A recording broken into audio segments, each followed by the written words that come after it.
Okay, this is a little short lesson on exponential equations. We haven't had a lot of time to spend with it, and we're being quizzed with it on Monday. Invite your parents to view this video also, and you can work some of these problems together. Well, we'll start with the basic, and parents and students, remember you're only doing 2 problems from each column in the front page and 3 problems from each column in the back. Okay, the basic idea is to have the same base equal to the same base. In problem 1, the base is 7. When we have the same base to the same base, we can then solve for the exponents, because it's assumed that, for instance, 7 to the x equals 7 to the first power. Therefore, x equals 1. And parents, any number by itself is assumed to have an exponent of 1. Or any variable by itself is assumed to have an exponent of 1. On problem 2, we don't start off with the same base, but we can write 64 as a base 8 number. And once we have the same bases, we solve for the exponent, and we get x equals 2.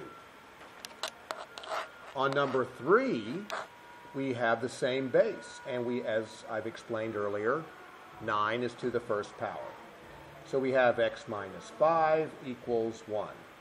Then we can add 5 to both sides of the equation, and x equals 6. On number 4, we want to turn 64 into a base 4 number, and 4 to the third power. Now, if you didn't know that, and I do encourage kids to know their perfect squares to the first 25 and their perfect cubes to the first 10, you could divide 64 by 4 and keep dividing it until you get to 4. And once you've done that, you'll know what the exponent is. But here we have 4 to the 2x minus 1 equals 4 to the third.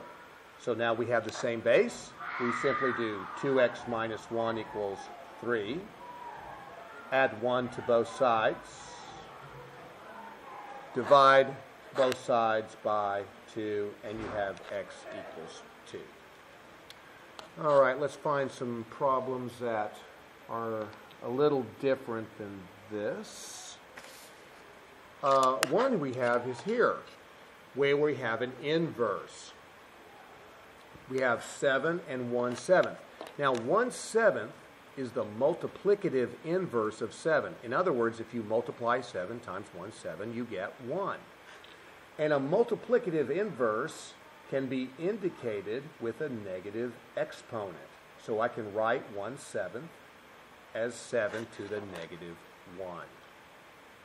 I can do this with any multiplicative inverse. And now it's just a matter of saying x equals negative 1. So remember, exponents that are negative say, take the inverse. No exponent could ever make a number negative or equal to 0. All a negative exponent is take the inverse. Let's try another one. Let's try 5x plus 1 to the 1/5.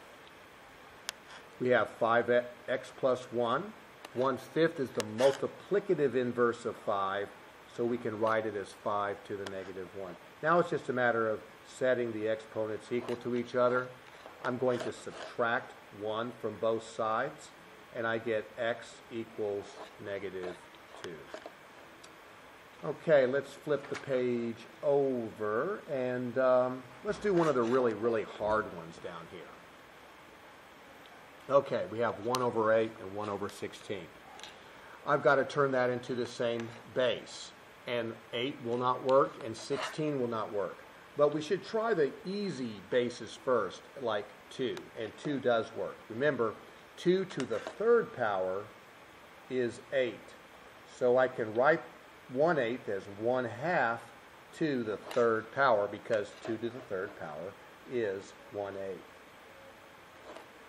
And 16 is 2 to the fourth power. So I could rewrite this as 1/2 to the fourth power times negative 3x plus 5.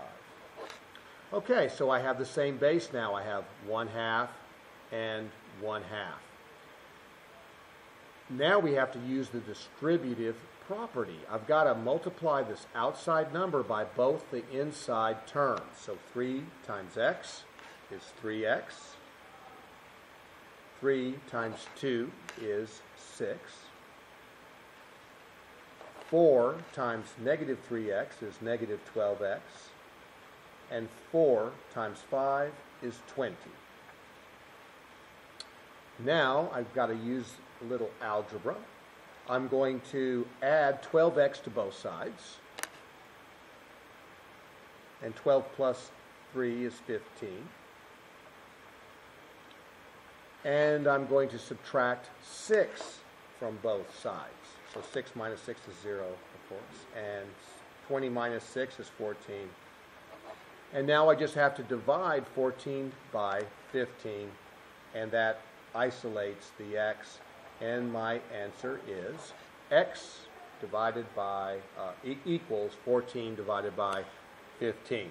So that's a quick little lesson, but that should give you all the skills that you need to successfully complete your homework tonight. I hope that helps, and thank you.